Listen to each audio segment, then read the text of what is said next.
নমস্কার বন্ধুরা, আমি অভিষেক আর বিদ্যায়তনে তোমাদের সকলকে স্বাগত। বন্ধুরা, আজকে আমরা আলোচনা করব কনস্টিটিউশনের অ্যামেন্ডমেন্ট চ্যাপ্টার, অর্থাৎ আর্টিকেল 368। হঠাৎ করে 51A মানে ফান্ডামেন্টাল ডিউটিস থেকে আর্টিকেল 368 এতটা কেন আমরা জাম্প করছি, তাই তো? দেখো, এখানে আমি বিশেষ কিছু বলতে পারবো না। এখানে বই অনুযায়ী যেহেতু আমরা পড়ছি, সেহেতু বইয়ে এরপরে এই চ্যাপ্টারটাই রয়েছে, তাই আমরা সেই অনুযায়ী কিন্তু যাচ্ছি। তোমরা যারা জানো কি জানো না যে article 368 give power to parliament to amendment of this article also, অর্থাৎ এই আর্টিকেলকেও অ্যামেন্ড করা যাবে, চেঞ্জ করা যেতে পারে। তো ইন্টারেস্টিং চ্যাপ্টার হতে যাচ্ছে এবং অবশ্যই প্রথম থেকে কিন্তু শেষ পর্যন্ত দেখবে। তবে শুরু করার আগে যারা নতুন আছো, যেটা আমি প্রত্যেকদিন বলি সেটা আবার বলছি, যারা নতুন আছো অবশ্যই প্রথম থেকে প্রত্যেকটা ভিডিও দেখবে এবং ভিডিওগুলো দেখার সাথে অবশ্যই নিজের বইটাকে ফলো করবে। আমরা স্যার লক্ষ্মীকান্তের বই অনুযায়ী ইন্ডিয়ান পলিটি কমপ্লিট করছি, এরপর আদার সাবজেক্টগুলো কিন্তু আমরা খুব তাড়াতাড়ি শুরু করব। তাহলে প্রত্যেকটা chapter wise total syllabus complete করে নিজের পড়াটাকে হার্ড রক করার জন্য অবশ্যই চ্যানেলটাকে সাবস্ক্রাইব করো। এবং এই ভিডিওতে যদি তোমরা প্রথম হয়, আমি লিঙ্ক দিয়ে দিচ্ছি, প্রথম থেকে প্রত্যেকটা ভিডিও কিন্তু দেখো, তাহলেই তোমরা এর সুবিধাটা পাবে। যেটা কোচিং সেন্টারে তোমরা পেয়ে থাকো সেই সুবিধাটা তোমরা নিজেরাও পাবে। নিজেরা ভিডিওগুলো দেখতে থাকলে কিন্তু বুঝতে পারবে যে কী সুবিধা পাচ্ছ। তাহলে চলো শুরু করি। তার আগে অবশ্যই কিন্তু সাবস্ক্রাইব বোতামটাতে একটা ক্লিক করে দাও। তো চলো আজকে আমরা শুরু করব কনস্টিটিউশনাল অ্যামেন্ডমেন্ট। সবার প্রথমে যেই কথাটা ওঠে যে সংবিধান তো তৈরি হয়ে গেছে, তাই তো? যে আমাদের যারা কনস্টিটিউয়েন্ট অ্যাসেম্বলির সদস্যরা ছিলেন তারা মিলে কনস্টিটিউশন থেকে তৈরি করেছে। তাহলে এটাকে অ্যামেন্ড করার, পরিবর্তন করা কি কেন দরকার, কি কারণে আমরা এটাকে পরিবর্তন করব? দেখো, উত্তর একদম সোজা।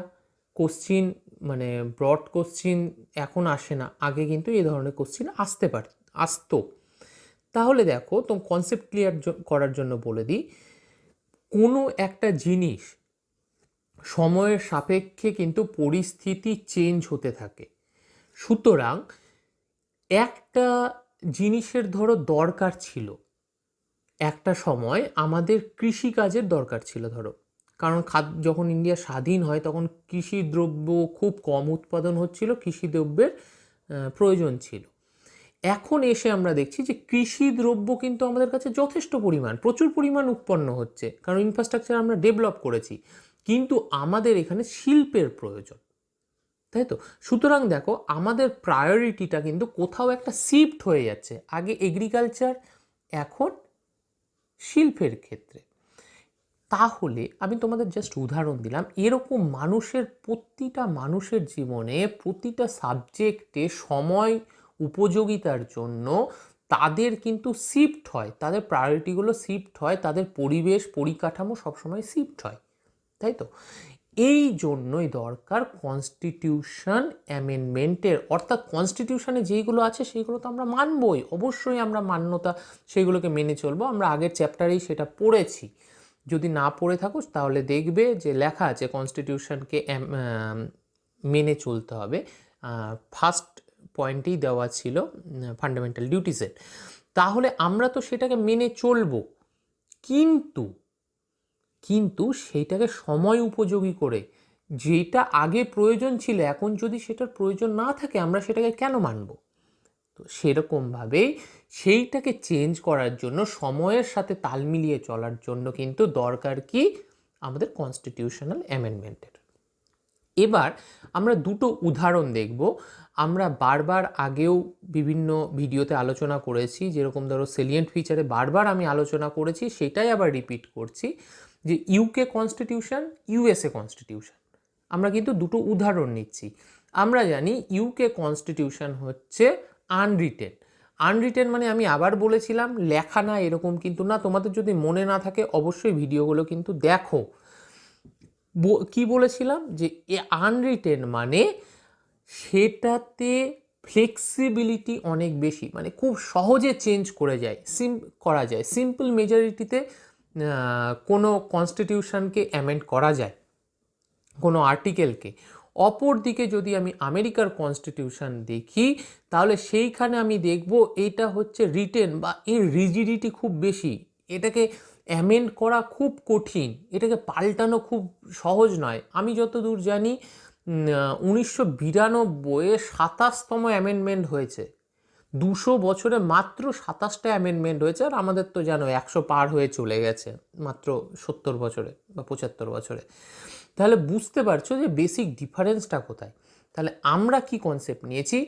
আমরা নিয়েছি আমাদের কনস্টিটিউশনে ফ্লেক্সিবিলিটিও রেখেছি, আমাদের কনস্টিটিউশনের কিছু কিছু জায়গায় আমরা রিজিডিটিও রেখেছি। অর্থাৎ আমাদের কিন্তু রিটেন কনস্টিটিউশন, রিজিডিটি বেশি, কিন্তু তার সাথে আমরা কিছু ফ্লেক্সিবিলিটিও রেখেছি, যাতে সময় উপযোগী করে যেটা প্রয়োজন সেটা আমরা কিন্তু গ্রহণ করতে পারি। এবার প্রশ্ন আসছে, তাহলে কনস্টিটিউশনকে চেঞ্জ করবে কে? চেঞ্জ করা না, অ্যামেন্ডমেন্ট করবে কে? এই পাওয়ারটা দেওয়া হয়েছে কার উপর? সবাই জানো, কিন্তু আমি বারবার বলি, এই পাওয়ারটা দেওয়া হয়েছে শুধুমাত্র পার্লামেন্টের উপর, প্রেসিডেন্টের উপরও নয়, বা আমাদের রাজ্যের যে লেজিসলেটর অর্থাৎ বিধানসভা বা বিধান পরিষদ, এদের উপর কিন্তু দেওয়া হয়নি। হয়েছে কার উপর? লোকসভার উপর, রাজ্যসভার উপর, দুইজনের উপরই, দুটো কক্ষের উপরই কিন্তু দায়িত্ব দেওয়া হয়েছে। কি করে সমানভাবে তারা দায়িত্ব পাচ্ছে, কি করে, আমরা কিন্তু সেটা পরবর্তীকালে দেখব। এবার আমরা যদি দেখি, তাহলে আমি কি বললাম, প্রেসিডেন্টের উপরও কিন্তু সেরকম দায়িত্ব নেই। কেন বললাম? দেখো, প্রেসিডেন্ট কোনো বিলকে, কনস্টিটিউশনাল অ্যামেন্ডমেন্ট বিলকে যে কক্ষে উপস্থাপন করার জন্য প্রেসিডেন্টের পারমিশন দরকার, সেটা কিন্তু না, একদমই পারমিশনের দরকার নেই। আবার যদি দেখি, যখন বিভিন্ন দুটো কক্ষে এটা পাশ হয়ে গেল অ্যামেন্ডমেন্ট বিলটা, সেইটা যে নিজের ভেটো পাওয়ারের মাধ্যমে প্রেসিডেন্ট আটকাতে পারবে, সেই পাওয়ারও কিন্তু নেই। হ্যাঁ, লেজিসলেটিভ, স্টেট লেজিসলেটিভ যেটা, সেটা হয়তো কিছু ক্ষেত্রে ইনভলভ হয়, সেটা আমরা যখন পড়তে পড়তে কিন্তু আমরা জেনে নিব। তাহলে এবার আমরা দেখব যে কনস্টিটিউশন কতটা অ্যামেন্ড করা যায়, কতটা অ্যামেন্ড করা যায় না। কনস্টিটিউশন যখন তৈরি হলো, তখন এই জিনিসটা অনেকের মাথাতে কিন্তু ঘুরঘুর করছিল, যে কতটা অ্যামেন্ড হবে, কোন কোন সেকশন অ্যামেন্ড হবে, কোনটা অ্যামেন্ড করবে না, ইত্যাদি ইত্যাদি। এরপরে চলে আসলো, বারবার আমরা ভিডিওতে যেই কেসের কথা বলি, কেশবানন্দ ভারতী কেস, কত সালে মনে আছে? কমেন্টে কিন্তু অ্যান্সার লেখো তোমরা, কত সালে কেশবানন্দ ভারতী কেস হয়েছিল। সেইখানে সুপ্রিম কোর্ট তার রেভলিউশনারি একটা জাজমেন্ট দিল, যে কি কনস্টিটিউশনকে অ্যামেন্ডমেন্ট করা যাবে, কিন্তু তার যে বেসিক স্ট্রাকচার আছে সেইগুলোকে চেঞ্জ করা যাবে না। বেসিক স্ট্রাকচার কোনগুলো আমরা পরের চ্যাপ্টারে পড়বো, এর পরের ভিডিওতে, পরের চ্যাপ্টারে তোমাদের বইয়ে আছে, আমরা কিন্তু বেসিক স্ট্রাকচারগুলো কোনগুলো, যেটার উপর মানে তুমি বলতে পারো বাড়ির তোমার পিলার, যার উপর বাড়িটা দাঁড় হয়ে আছে, অর্থাৎ মেন যে স্ট্রাকচারটা, বেসিক যে জিনিসটা, সেইটাকে কিন্তু চেঞ্জ করা যাবে না। তাহলে আমরা দেখলাম কি, প্রেসিডেন্ট চেঞ্জ করতে পারবে না, আমরা দেখলাম মানে প্রেসিডেন্ট হস্তক্ষেপ করতে পারবে না, আমরা দেখলাম বেসিক স্ট্রাকচারকে চেঞ্জ করা যাবে না, আমরা দেখলাম পার্লামেন্টের উপরে এই অধিকারটা রয়েছে, আমরা দেখলাম আমাদের কনস্টিটিউশন যেরকম ফ্লেক্সিবল সেরকম রিজিড। আর একটা জিনিস, যে কে কনস্টিটিউশন অ্যাসেম্বলিতে, পার্লামেন্টে কনস্টিটিউশন অ্যামেন্ডমেন্টের কথাটা উত্থাপন করবে, এটাও পরিষ্কার করে বলে দেওয়া হয়েছে, এনি অফ দ্য মেম্বার। ঠিক আছে, প্রাইভেট মানে বইয়ে যেটা দেওয়া আছে, কথাটা দেওয়া আছে হচ্ছে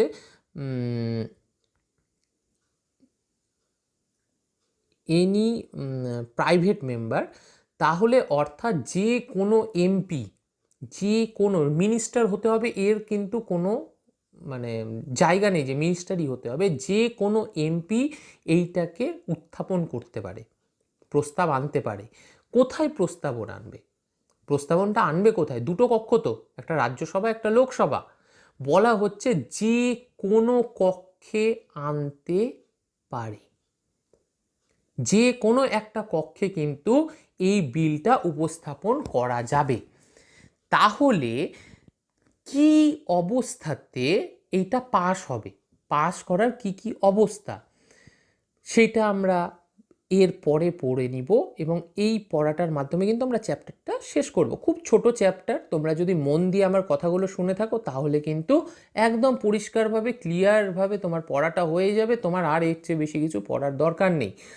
তাহলে কথাটা হচ্ছে, দেখা গেল দুটো কক্ষে এটা পাস হতে হবে, মানে যেই কক্ষে ইন্ট্রোডিউস হলো সেটাতেই পাস হবে এরকম কিন্তু না, দুটো কক্ষেই পাস হতে হবে, অর্থাৎ লোকসভাতেও হতে হবে রাজ্যসভাতেও হতে হবে। তাহলে যে এক একটা সেকশানে এক এক রকমভাবে আছে, যেরকম ধরো মডারেট বা রিজিড কনস্টিটিউশনাল অ্যামেন্ডমেন্ট বিল বা সিম্পল কনস্টিটিউশনাল অ্যামেন্ডমেন্ট বিল বা যেইভাবে পাস হোক না কেন, সেইটা ওই কক্ষে কিন্তু নির্দিষ্টভাবে পাস হতে হবে। দেখো কিছু কিছু অর্ডিনারি বিলের ক্ষেত্রে কি হয়, যে লোকসভায় পাস হলো, রাজ্যসভায় গিয়ে ওটা পাস হচ্ছে না, বা রাজ্যসভায় পাস হলো লোকসভায় গিয়ে পাস হচ্ছে না, তখন কি করা হয়, এইটাকে বলা হচ্ছে ডেডলক সিচুয়েশন। এই ডেডলক সিচুয়েশনটায় যাতে না আটকায় বিলটা, সেই জন্য কী করা হয়, একটা জয়েন্ট অধিবেশন ডাকা হয়। হ্যাঁ, দুটো কক্ষকে একসাথে নিয়ে অধিবেশন ডেকে ভোটাভুটি করে ওইটাকে পাশ করিয়ে, বা ফেল হলো পাশ করিয়ে ওইটাকে বের করে দেওয়া হয়, মানে আইনে তৈরি করা হয়। কিন্তু কনস্টিটিউশনাল অ্যামেন্ডমেন্টের ক্ষেত্রে কিন্তু এরকম করা যায় না, মানে তোমাকে ইন্ডিভিজুয়ালি দুটো কক্ষে কিন্তু পাশ করাতে হবে। যেরকম ধরো কীরকম উদাহরণটা বুঝে নাও, আমাদের যেটা কিছুদিন আগে নরেন্দ্র ভাই আমাদের যিনি পিএম নরেন্দ্র মোদিজি, উনি করলেন কি, ইন্ট্রোডিউস করলেন একটা বিলটা হচ্ছে ইকোনমিক উইকার সেকশনদের জন্য সংরক্ষণ, 10% সম্ভবত সংরক্ষণের জন্য তিনি একটা বিল আনলেন। বিলটা কি? বিলটা হচ্ছে 124 কনস্টিটিউশন অ্যামেন্ডমেন্ট বিল, 124তম। এইটা যখন পাশ হলো, এইটা কত পাশ হলো, 103তম অ্যামেন্ডমেন্টের মাধ্যমে পাশ হলো। বিলটা কততম ছিল, 124, আর অ্যামেন্ড হলো কত, 103। কেন? তার মানে মাঝের যে 21টা বিল তোমরা গ্যাপ দেখতে পাচ্ছ, এই 21টা বিল হয়েছে কি, দুটো কক্ষের মধ্যে কোথাও ইন্ট্রোডিউস হয়েছে, অন্য কক্ষে পাস হয়নি, ও বেটা হারিয়ে চলে গেছে। ক্লিয়ার? একদম পরিষ্কারভাবে কিন্তু বুঝে নাও। তাহলে এই যে ডিফারেন্স দেখো, 124 বিল হচ্ছে 124, কিন্তু অ্যামেন্ডমেন্টটা হলো 103। কারণটা ক্লিয়ার করে আমি বলে দিলাম। এবার আমরা দেখব যে আমাদের মেন পড়াটা কনস্টিটিউশনাল যেটা 368-এ আমাদের আছে, আর্টিকেল 368-এ আমাদের যেটা অ্যামেন্ডমেন্ট প্রসিডিওর, কীভাবে অ্যামেন্ডমেন্ট হয় সেটা কিন্তু এবার আমরা দেখব। প্রথমে দেখে নিই যে অ্যামেন্ডমেন্টের প্রসিডিওরের আগে কিছু জিনিস ক্লিয়ার করে বুঝে নিতে হবে, তাহলে কিন্তু এই জিনিসটা খুব সহজে মাথায় ঢুকবে। প্রথমে আমরা যেটা দেখব, সিম্পল মেজরিটি। সিম্পল মেজরিটি কাকে বলে? সিম্পল মেজরিটি বলে তোমার লোকসভা বা রাজ্যসভায় ধরো আমাদের সিট আছে, মানে আনুমানিক আমি ধরে নিতে বলছি 300 জন, ঠিক আছে, 545 এখন আমাদের স্ট্রেংথ, কিন্তু আমি তোমাদের 300টা ধরতে বলছি, তো খুব ভালো কথা। তাহলে সিম্পল মেজরিটি কথাটা আমরা কখন বলবো? দেখো, এইটাকে বলা হচ্ছে প্রেজেন্ট অ্যান্ড ভোটিং, অর্থাৎ 300 জনের মধ্যে যখন বিলটা পাস হচ্ছে বা ভোট হচ্ছে বিলটার উপর, তখন কতজন প্রেজেন্ট আছে এবং কতজন ভোট করলো সেটা। 300 জনের মধ্যে দেখা গেল 200 জন প্রেজেন্ট আছে, ঠিক আছে। এবার 200 জন প্রেজেন্টের মধ্যে তাহলে বিলটা পাস করতে গেলে কতগুলো ভোট লাগবে? বলা হচ্ছে 50%-এর চেয়ে বেশি, 200 50%, 100, তাহলে 100-র চেয়ে বেশি লাগবে, মানে 101টা হলেই কিন্তু পাস হয়ে যাবে। তোমার সিট হোক 300 400, কিন্তু যতজন থাকবে তার 50%-এর বেশি কিন্তু পাস হতে হবে। এইটা হচ্ছে সিম্পল মেজরিটি।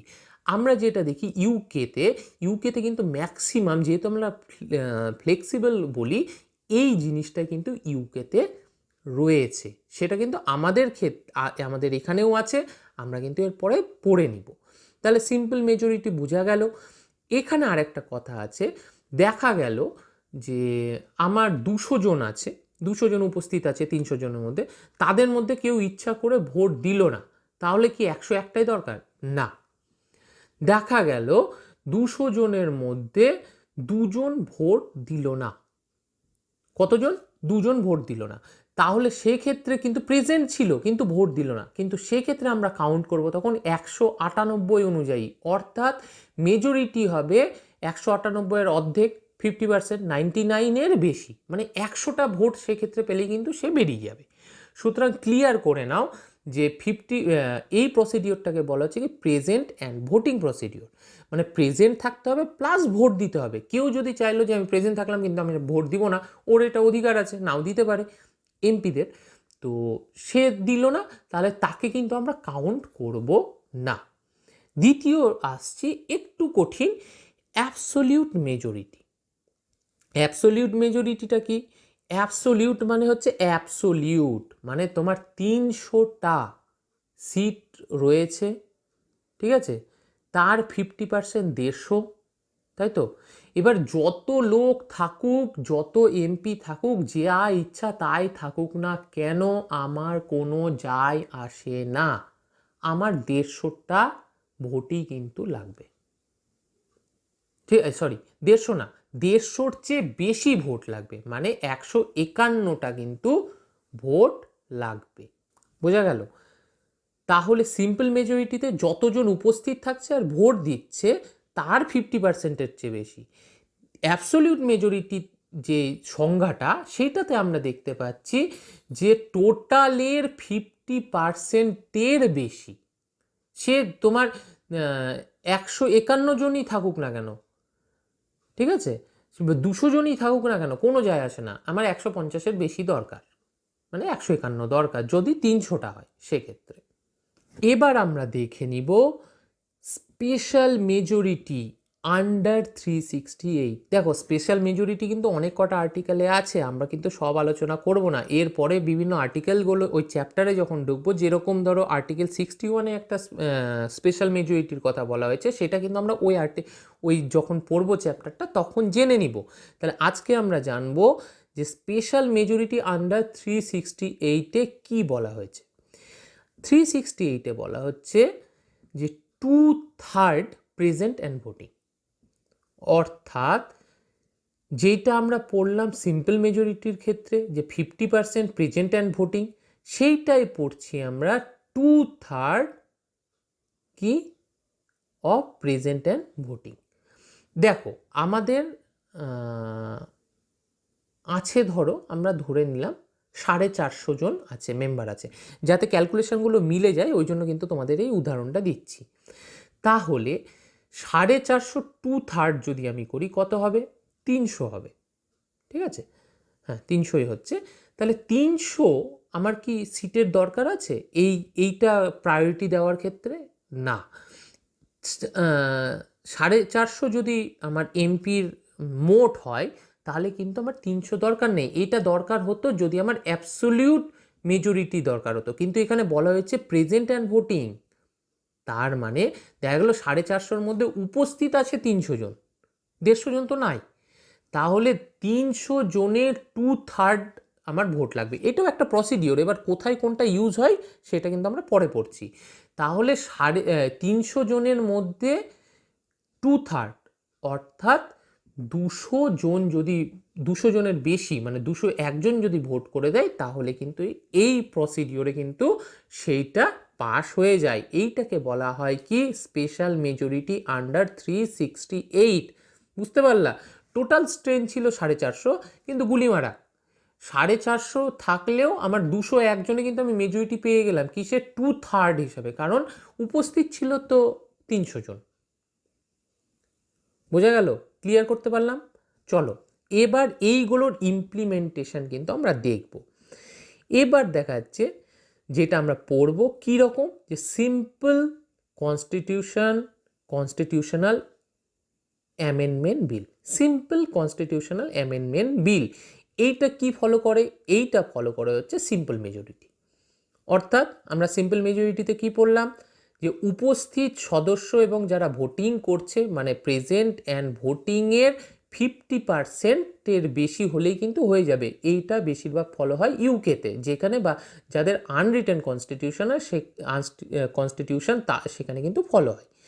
তাহলে সিম্পল কনস্টিটিউশনাল অ্যামেন্ডমেন্ট বিল কিসের ক্ষেত্রে দরকার হয়? এইটা ধরো খুব সোজাভাবে যখন স্টেট ফর্মেশন হচ্ছে, স্টেটের বিষয়ে যখন আমরা পড়েছিলাম না ইউনিয়ন অ্যান্ড ইটস টেরিটরির ক্ষেত্রে, যে পার্লামেন্টের হাতে পাওয়ার আছে আর্টিকেল 3-তে সম্ভবত, তো সেইটা কিন্তু এখানে ডিসকাস করা হয়েছে, যে মানে আর্টিকেল 3 যেটা আছে সেইটা এই মাধ্যমে কিন্তু অ্যামেন্ডমেন্ট করা যায়। তাছাড়াও সিটিজেনশিপও কিন্তু একটা সিম্পল যেটা মেজরিটি তার মাধ্যমে কিন্তু করা যায়। অর্থাৎ যতজন উপস্থিত থাকছে বা ভোট করছে তার 50%-এর বেশি হ্যাঁ করলেই হয়ে গেল। এটা দুটো কক্ষেই কিন্তু করতে হবে। দুটো কক্ষে করার পর প্রেসিডেন্টের কাছে যাবে, প্রেসিডেন্ট সিগনেচার করে পাঠিয়ে দেবে। এবার বলা হচ্ছে, এবার একটা কথা মনে করে দেখো, তোমাদের মনে পড়ছে কিনা জানি না, কিন্তু পড়তে হয় যেভাবে সেটা আমি তোমাদের ধরিয়ে দিচ্ছি, যে আমরা যে স্টেট ফর্মেশন করছি, তাই তো স্টেট ফর্মেশন করতে গেলে তো আমরা দেখেছিলাম যে প্রেসিডেন্ট লেজিসলেচারে পাঠায়, তার কথা গ্রাহ্য করে না, কিন্তু প্রেসিডেন্ট ইয়েতে উত্থাপন করে পার্লামেন্টে। তাহলে প্রেসিডেন্টের কি আদেশের দরকার? তো না, দেখো পার্লামেন্টে উত্থাপন করা যায়, কিন্তু ওটা যে আলোচনা করবে তার জন্য প্রেসিডেন্টের পারমিশন দরকার। সেটার জন্য কিন্তু পারমিশন দরকার নয়, দরকার হচ্ছে আলোচনার জন্য। এটা হলো সিম্পল কনস্টিটিউশনাল অ্যামেন্ডমেন্ট বিল, যেটাতে আমাদের সিম্পল মেজরিটি দরকার। দ্বিতীয়তে আসছে মডারেট কনস্টিটিউশনাল অ্যামেন্ডমেন্ট বিল। মডারেটটা কি? দেখো আমাদের ম্যাক্সিমাম যে কনস্টিটিউশনাল অ্যামেন্ডমেন্টগুলো হয় না, 90% কিন্তু এই মডারেট কনস্টিটিউশনাল অ্যামেন্ডমেন্ট বিলের মাধ্যমে হয়ে থাকে। এখানে কি বলছে? এখানে বলছে অ্যাবসোলিউট মেজরিটি দরকার। অ্যাবসোলিউট মেজরিটি কি? টোটাল সংখ্যার 2/3, টোটাল এমপির 2/3 ভোট দরকার, অথবা স্পেশাল মেজরিটি আন্ডার 368। কি পড়েছিলাম? যতজন উপস্থিত তার 3/4। ও সরি, অ্যাবসোলিউটে ভুল বললাম, টোটালের 50%-এর বেশি। আর স্পেশালে হচ্ছে উপস্থিতের যারা ভোটিং করছে তাদের 3/4। যেইটা বেশি হবে সেইটাকে কিন্তু আমরা গ্রাহ্য করব। মানে ধরো আমরা উদাহরণে চলে আসি, 545 জন আমাদের এমপি রয়েছে, 545 জন এমপি রয়েছে, তাহলে মেজরিটির জন্য কত দরকার? যদি আমি দেখি অ্যাবসোলিউট মেজরিটি, তাহলে 273 জনের ভোট দরকার। 273 যদি ভোট দিয়ে দিল তাহলে তো অ্যাবসোলিউট মেজরিটি হয়ে গেল। কিন্তু আমরা দেখছি যে আমাদের উপস্থিত আছে ধরো 500 জন, ঠিক আছে? 500 জন যদি উপস্থিত থাকে তাহলে তার 2/3 কত হচ্ছে? 300-র বেশি, অবশ্যই 300-র বেশি। তাহলে এই ক্ষেত্রে 500 জন যদি উপস্থিত থাকে, 300 কত হবে? ওই তো 34-35 এরকম হবে। তাহলে অতগুলো ভোট কিন্তু আমার দরকার, 273টা ভোট হলে কিন্তু হবে না। এবার আমি যদি দেখি যে 545 জনের মধ্যে উপস্থিত আছে 300 জন, ঠিক আছে? তাহলে উপস্থিতের বললাম 2/3, তাহলে 2/3 হচ্ছে 300, 2/3 200 জন। আর টোটাল অ্যাবসলিউট মেজরিটিতে 273, তাহলে সেক্ষেত্রে আমার ভোট দরকার কিন্তু 273, অর্থাৎ যেটা বেশি হবে absolute majority or special majority, দুটোর মধ্যে যেটা বেশি হবে আমি কিন্তু সেটাকে গ্র্যান্ট করব, যে সংখ্যাটা বেশি হবে। এর মাধ্যমে এই আমাদের ম্যাক্সিমাম কনস্টিটিউশনাল যে অ্যামেন্ডমেন্ট বিলগুলো পাস হয় এর মাধ্যমে কিন্তু পাস হয়। তৃতীয় ক্ষেত্রে চলে আসবো, রিজিড কনস্টিটিউশনাল অ্যামেন্ডমেন্ট বিল। খুব রিজিড যেটা, এটা কি ক্ষেত্রে হয়? এইটা হচ্ছে যখন স্টেটের কোনো আমরা ফেডারাল স্ট্রাকচার চেঞ্জ করব, স্টেটের সাথে যে সেন্ট্রালের রিলেশন, এগুলো তো আদার্সগুলো যেভাবে হচ্ছে, কিন্তু সেন্ট্রালের সাথে স্টেটের যে রিলেশন সেইটা যখন চেঞ্জ হবে তখন কিন্তু আমাকে স্টেটকে ঢুকাতে হবে, ঠিক আছে? তখন আমাকে কিন্তু স্টেটকে ঢুকাতে হবে এই অ্যামেন্ডমেন্টের জন্য, বাকি কিছুর জন্য দরকার নেই। কিন্তু যখন ওই লিস্টগুলো চলে আসছে, স্টেট লিস্ট, কনকারেন্ট লিস্ট ইত্যাদি ফেডারাল স্ট্রাকচারের মধ্যে কথা চলে আসছে অ্যামেন্ডমেন্টে, তখন কিন্তু তাদের ঢুকাতে হবে। তাদের কিভাবে ঢুকিয়ে কিভাবে অ্যামেন্ডমেন্ট করব? তখন বলছে যে আমরা যেটা মডারেটের ক্ষেত্রে দেখলাম, অ্যাবসোলিউট অর স্পেশাল মেজরিটি যে কেস দুটো আমরা দেখলাম, দুটোর মধ্যে বেশিটাকে আমরা নিব, সেইটাকে নিব। তার সাথে আমাদের যতগুলো স্টেট রয়েছে তাদের 50%-এর সম্মতি দরকার। অর্থাৎ আমাদের স্টেট রয়েছে 28টা, কিন্তু তার সাথে পুডুচেরি আর একটা দিল্লি, এই দুটোর যেহেতু লেজিসলেটিভ কাউন্সিল রয়েছে, তো তাদেরও কিন্তু আমাদের অ্যাড করতে হবে। অর্থাৎ 30টার মধ্যে 15 যে বেশি 16টার সম্মতি দরকার। যেরকম ধরো কীরকম, ধরো আমাদের যেরকম জিএসটি ইন্ট্রোডিউস করা হচ্ছে, তাহলে ট্যাক্সেশন ইন্ট্রোডিউস করা হচ্ছে, এইটা ফেডারেল সিস্টেমের মধ্যে, স্টেটও ট্যাক্স নেয়, তাহলে সেক্ষেত্রে কি হবে, প্রথমে পাশ করাতে হবে আমাদের দুটো কক্ষে, লোকসভাতে, রাজ্যসভাতে। কিভাবে? যেটা স্পেশাল মেজরিটি অথবা অ্যাবসলিউট মেজরিটি দুটোর মধ্যে যেটা বেশি হবে সেইটা ধরে কিন্তু পাশ করানো হবে। তার সাথে কি হবে, 30টা যে রাজ্য রয়েছে, 30টা রাজ্যের বিধানসভা রয়েছে, 28টা প্লাস দুটো আমি বললাম, তো তাদের মধ্যে 16 জনকে সাপোর্ট করতে হবে, হ্যাঁ, যে আমরা এগ্রি আছি এটা করা হোক। এইটা যখনই হয়ে যাবে তখন কিন্তু রিজিড যে আমাদের কনস্টিটিউশনাল অ্যামেন্ডমেন্ট বিল সেটা কিন্তু পাস হয়ে যাবে। ব্যাস, আমাদের এই তিনটায় পড়া, সিম্পল, একটা হচ্ছে মডারেট, আর একটা হচ্ছে রিজিড। প্রত্যেকটা বুঝে গেলাম। সিম্পলে দরকার সিম্পল মেজরিটি, যেটা উপস্থিত সদস্যের 2/3, উপস্থিত সদস্যের 50%-এর বেশি। মডারেটের ক্ষেত্রে অ্যাবসোলিউট মানে টোটালের 50%, অথবা স্পেশাল মেজরিটি মানে উপস্থিতের 2/3, যেটা বেশি হবে সেটা ধরবো। আর রিজিডে এইটা প্লাস স্টেটের এখনকার হিসাবে 16টা মিনিমাম স্টেটের সম্মতি। তাহলে আমাদের কিন্তু এই রিজিড যে কনস্টিটিউশনাল অ্যামেন্ডমেন্ট বিল সেটা কিন্তু পাস হবে। এইটা ম্যাক্সিমাম হয় ফেডারেল স্ট্রাকচারের ক্ষেত্রে, 7 শিডিউলের ক্ষেত্রে। চলো, আমরা তাহলে ক্লিয়ার হয়ে গেলাম আমাদের অ্যামেন্ডমেন্ট বিলগুলো কিভাবে আসে। এবার আমাদের যেটা কাজ হবে, মানে তোমাদের যেটা কাজ হবে, বিভিন্ন অ্যামেন্ডমেন্ট যেগুলো হয়েছে না সেইগুলো কিন্তু পড়ে ফেলতে হবে।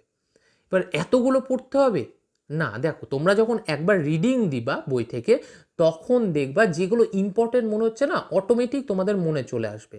যেরকম আমি বলছি তোমরা নোট ডাউন করতে পারো। ফার্স্ট কনস্টিটিউশনাল অ্যামেন্ডমেন্ট বিল আমি কিন্তু আলোচনা করেছি, এছাড়াও 17তম, এছাড়া 42-44তম। 42-44-এ মনে আছে নিশ্চয়ই, 42কে আমাদের মিনি পার্লামেন্ট, মিনি কনস্টিটিউশনাল অ্যাসেম্বলিও বলা হয়। এত চেঞ্জ করেছিলেন ইন্দিরা গান্ধী, তারপর মুরারজি দেশাই আসলেন, তিনি চেঞ্জ করে দিলেন। 38, 39, হ্যাঁ, এইগুলো কিন্তু তোমাদের করতে হবে। এছাড়া হচ্ছে 52-তে অ্যান্টি ডিফেকশন ল, তারপর 77, 82, 85, এইগুলো। তাছাড়াও বলতে পারো নতুন যেটা হলো 103, এর আগে 100, এর আগে 73-74 পঞ্চায়েতি সিস্টেম, যেটা পঞ্চায়েতি রাজ ব্যবস্থা, এই যে 2002 সালে যেটা হয়েছিল। তো এই যেইগুলো দেখবা তোমরা পড়ার মধ্যে পেয়েছো, সেইগুলো কিন্তু একবার চোখ বুলিয়ে নিবা। এবার দেখো, অনেক কিছু ক্রিটিসিজম আছে বইয়ে, যেগুলো ক্রিটিসিজম আছে অলরেডি আমরা আলোচনা করেছি, যে আমাদের একটা কোয়াসাই ফেডারেল সিস্টেম হওয়ার জন্য বিধানসভাকে প্রায়োরিটি দেওয়া হয়নি, প্রেসিডেন্টের কোনো তেমন রোল নেই ইত্যাদি। তো এইগুলো বই থেকে একটু দেখে নিবা, অলরেডি আমি সব কিছু ডিসকাস করে দিয়েছি। খুব যেটা তোমাদের ইম্পর্টেন্ট সেটা বারবার পড়ালাম, সিম্পল মেজরিটি কি, অ্যাবসলিউট মেজরিটি কি, আর স্পেশাল মেজরিটি আন্ডার 368 কি, সিম্পল কনস্টিটিউশনাল অ্যামেন্ডমেন্ট বিলে কি কি দরকার হয়, মডারেট কনস্টিটিউশনাল অ্যামেন্ডমেন্ট বিলে কি দরকার হয়, এবং রিজিড কনস্টিটিউশনাল অ্যামেন্ডমেন্ট বিলে কোন কোন জিনিসের দরকার হয়, এই তিনটের মধ্যে সেইটা কিন্তু ভালো করে মাথায় ঢুকিয়ে নাও। যদি মাথায় না ঢুকে থাকে তাহলে খাতার মধ্যে কিন্তু নোট করে নাও। ঠিক আছে, আশা করি তোমরা বুঝে গেছো, এবং যদি প্রয়োজন তোমাদের মনে হচ্ছে খাতার মধ্যে নোট করেও নিয়েছো। তাহলে আজকে এখানেই শেষ করছি, দেখা হচ্ছে পরের ভিডিওতে। তবে যাওয়ার আগে যেটা বলে থাকি, শুধু ভিডিও দেখলে হবে না, সাথে একবার অন্তত আজকে ভিডিও দেখলে কালকে ভিডিও দেখে কিন্তু বইটা একবার ফলো করে নেবে, আর পারলে আমার কথাগুলো খাতায় নোট করে নাও। তাহলে দেখবে টোটাল পড়াটা খুব সহজে হয়ে গেছে। এবং ভিডিও শেষ করার আগে একটা লাইক, শেয়ার, আর যা কোশ্চিন করেছিলাম সেটা কিন্তু কমেন্টে অ্যান্সার দিবে, তার সাথে লিখবে কেমন লাগছে তোমাদের ভিডিওগুলো। যদি তোমরা উপকৃত হও তাহলে আমি ভাববো আমার এই খাটনিটা সার্থক হচ্ছে, কারণ এই দেখো এখনও ঘাম পড়ে যাচ্ছে। তো চলো আজকের মতো এখানেই, দেখা হচ্ছে পরের ভিডিওতে। নমস্কার।